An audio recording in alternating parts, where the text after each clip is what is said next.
Madam சொல்லுங்க bro. ஒரு சின்ன இன்டர்வியூ. பொண்ணுங்க வந்து பசங்களை கழட்டிட்டு வர்றாங்கல்ல, பசங்களுக்கு ரொம்ப கஷ்டமாக இருக்கும். அதை நானே ஃபீல் பண்ணியிருக்கேன் சம்டைம்ஸு. பட் வந்து ஒரு பையன் ஒரு பொண்ணை கழட்டி விட்டுட்டா பொண்ணுங்களுக்கு என்ன மாதிரி கஷ்டம் இருக்கும், எப்படி எக்ஸ்ப்ளோர் பண்ணுவாங்க? பொண்ணுங்களுக்கும் கஷ்டம் இருக்கும் ப்ரோ. ஏன்னா ஒரு பையனை தான் மோஸ்ட்லி சொல்கிறாங்க, பையன் தான் பொண்ணை வந்து கழட்டி விட்டுட்டு போயிடலாம் அப்படின்னு சொல்லிட்டு அவங்க ஃபீல் பண்ணுறாங்க, எல்லாத்தையும் இது பண்ணுறாங்க. ஆனால் பொண்ணுங்களுக்கும் அந்த கஷ்டம்லாம் இருக்கும்.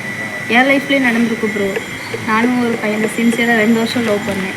ஆனால் வந்து அவன் வந்து நல்லா தான் பார்த்துக்கிட்டான், நல்லா கேர் பண்ணி பார்த்துக்கிட்டான், எல்லாமே அவன் தான் அப்படின்னு சொல்லிட்டு இருந்தேன்.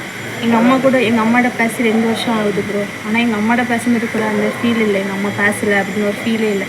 ஆனால் அவங்க ஒரு நாள் பேசாமல் இருந்தாலும் ரொம்ப ஃபீலிங்காக இருக்கும். நானும் ஒரு நாள் அவன்கிட்ட கேட்டேன், எதுக்கு நீ என்கிட்ட ஒழுங்காக பேச மாட்டேங்கிற, எதுக்கு என்னை விட்டுட்டு போனேன் அப்படின்னு கேட்டேன் ப்ரோ. நான் என்கிட்ட சொன்னான்னா, இல்லை இந்த லவ் செட் ஆகாது அப்படின்னு. எதனால செட் ஆகாது? இல்லை இப்போ எனக்கு மெச்சூரிட்டி இல்லை, லவ் பண்ணும்போது எனக்கு அப்படி தெரில, இப்போ எனக்கு மெச்சூரிட்டி இல்லை அப்படின்னு. கொஞ்ச நாளுக்கு அப்படியே நல்லா தான் இருந்துச்சு. பையன் விட்டுட்டு போயிட்டா, இதுக்கப்புறம் நம்மளுக்கு ஒரு தொந்தரவு இல்லை. ஆனால் விட்டுட்டு போகும்போது தான் தெரிஞ்சிச்சு ரொம்ப கஷ்டமாக இருந்துச்சு, ரொம்ப வலிக்கும், நம்மளுக்கு வலிக்குது அப்படின்னு தோணுச்சு. நைட்லாம் தூங்க முடியாது ப்ரோ, ஒழுங்காக சாப்பிட முடியாது, கஷ்டமாக இருக்கும். எதுக்குடா நம்ம எப்படி இருக்கிறோம், ஒரு பையன் புதுசாக ஒரு பையனை பார்த்தாலுமே நம்மளுக்கு கஷ்டமாக இருக்குது. என்னடா இப்படி விட்டுட்டு போகிறானே, நம்ம என்ன தப்பு பண்ணோம் அப்படின்னு. அப்புறம் இதுக்கப்புறம் இந்த உலகத்தில் இருக்க வேண்டாம்னு சொல்லிட்டு பாய்சன்லாம் சாப்பிட்டு ஹாஸ்பிட்டலில் அட்மிட் ஆகிருந்தேன்.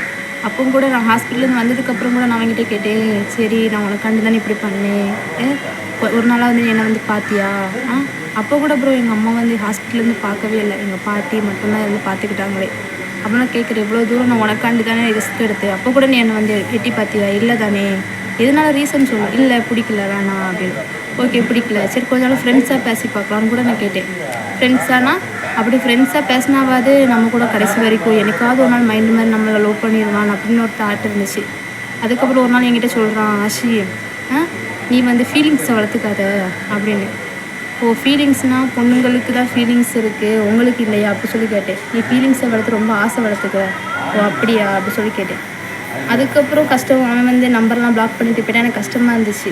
நைட்லாம் கஷ்டப்பட்டு தூக்கமே வராது, ரொம்ப கஷ்டப்பட்டு தூங்குவேன். சாப்பிட முடியாது, ஒரு இடத்துக்கு வேலைக்கு போக முடியாது, எங்கே போனாலுமே அவன் நினப்பு மட்டும்தான். சரி அவனை மீட் பண்ணி பேசலான்னு தோணும். மீட் பண்ண போனால் எதுக்கடா மீட் பண்ணுறோம், அவன் தானே விட்டுட்டு போனான் அப்படின்னு தோணும். சரி ஒரு நாள் கடைசியாக பேசிடலாம், மனசு மாறிடலாம் அப்படின்னு நினைக்கும்போது அவன் ஈகோ பிடிச்சி போகணும், நம்மளுக்கு ஈகோலாம் நம்மளுக்கு இருக்காதா அப்படின்னு தோணும். ஓகே வேணாம் அப்படின்னு கஷ்டப்பட்டு ஒரு பையனை நம்ம ரிட்டன் பார்த்தாலோ ஒரு பையனை பார்த்தாலோ எதுக்குடா பார்க்குறோம், பையன்களை நம்ம வெறுத்துடணும், இதுக்கப்புறம் நம்ம பையனை லவ் பண்ணக்கூடாது, பசங்களை பார்க்கக்கூடாது அப்படின்னு. முதல்ல ரொம்ப ஜாலியாக இருப்பேன் ப்ரோ. இப்போல்லாம் ஜாலியாக இருக்க மைண்ட் செட்டே இல்லை. எப்போ பார்த்தாலுமே அவனுக்கு நினப்பு தான். ஒரு பையன்கிட்ட பேசினா, ஐயோ இவ்வளோ நாள் நம்ம அவன் கூட பேசிகிட்டு இருந்தோமே நல்லா இருந்துச்சு அப்படின்னு. ஒரு பையன் கூட என் தம்பியோ அண்ணனோ யார் கூட ஃப்ரெண்ட்ஸோ யார் கூட வெளில போனாலுமே, ஐயோ நம்ம கூட இவ்வளோ நாள் அவன் வெளில வந்துட்டு இருந்தான், நம்ம ஜாலியாக என்ஜாய் பண்ணோம், ஃப்ரெண்ட்ஸு கூட இருந்தோம் அப்படின்னு தோணும். அவன் போன ஒரு தாட்டை நம்மளால் அக்செப்ட் பண்ணிக்கவே முடியல, எதுக்கு போனான் அப்படின்னு. பசங்க தான் மோஸ்ட்லி எல்லார்ட்டையும் சொல்கிறாங்க, பசங்க பொண்ணுங்க விட்டுட்டு போயிட்டாங்க, எனக்கு இவ்வளோ கஷ்டமாக இருக்குது, பிடிக்கிறாங்க, ஃப்ரெண்ட்ஸ்கிட்ட புலம்புறாங்க, பொண்ணுங்களை பற்றி அசிங்கமாக திட்டுறாங்க. ஆனால் அப்படிலாம் கிடையாது ப்ரோ. பொண்ணுங்களுக்கு தான் அவ்வளோ ஃபீலிங்ஸ் இருக்கும். பையன் விட்டுட்டு போயிட்டான்னா யார்கிட்ட போய் சொல்கிறது, என்ன பண்ணுறது, குடிக்கணுமா எடுக்கணுமா எதுவுமே தெரியாது ப்ரோ. பிடிச்சா கூட ஐயோ இந்த பொண்ணு குடிக்காரி பொண்ணு நம்ம இவ்வளோ நாள் லவ் பண்ணிட்டோம் அப்படின்னு சொல்லுவாங்க. பொண்ணுங்க தப்பு பண்ணால் அவங்களுக்கு ஒரு இது, பசங்க தப்பு பண்ணிட்டா நம்ம எதாவது சொல்லிட்டோம்னா என்னை பற்றி சொல்ல உனக்கு என்ன தெரியும், என்ன உரிமை இருக்குன்னு கேட்குறாங்க. இதே நேரம் பொண்ணுங்க ஏதோ பண்ணிட்டாங்கன்னா, குடிச்சிட்டாலோ ஏதோ பண்ணிட்டாங்கன்னா பசங்களுக்கு ஒரு அவங்க மேலே ஒரு தப்பான மீனிங். அதனாலேயே பசங்க நீங்கள் மோஸ்ட்லி பொண்ணுங்க லவ் பண்ணி விட்டுட்டு போகும்போது யோசிங்க, நம்மளை போல தானே பொண்ணுங்களுக்கும் வலிக்கும், அவங்களுக்கும் மனசு இருக்குன்னு சொல்லிட்டு யோசித்து பாருங்கள். அப்போ உங்களுக்கு பொண்ணுங்களுக்கு கஷ்டம்லாம் புரியும்.